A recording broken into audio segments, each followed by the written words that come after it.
A plan to develop a lot in South Springfield is back to square one after City Council voted against a rezoning at its last meeting. But it wasn't a majority decision. In fact, only one councilman voted no. Color 10's Parker Paget is live tonight in Springfield to explain what exactly went down. Yeah, City Council is made up of 9 members, and 3 of them recused themselves while 1 was absent, meaning the final 5 had to all be in agreement for it to pass, but 1 wasn't.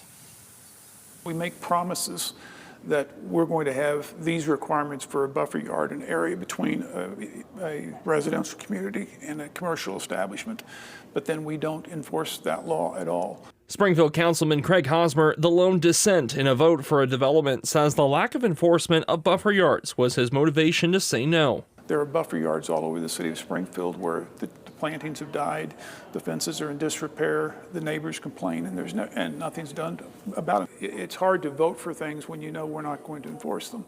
Earlier this month, Hosmer's single vote prevented a rezoning that would have cleared the way for a senior living development on West El Camino Alto Street. It would be a mixed use of independent living and assisted living. An idea that received support from neighbors and the Planning and Zoning Commission. Personally, I'm very excited with the plans of what they plan on putting behind us.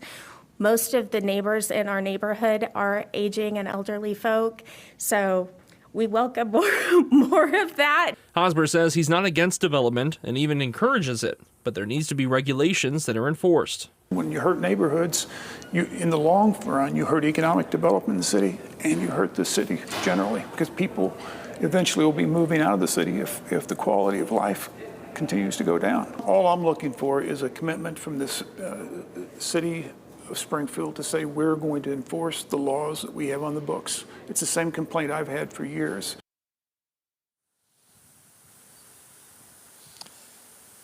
We reached out to Miller Commerce, the developer behind this project, about that rejection, but did not hear back. Now, the city of Springfield tells me because of that rejection, the developer will have to start the entire process all over again. Reporting live in Springfield, Parker Paget, Color 10 News.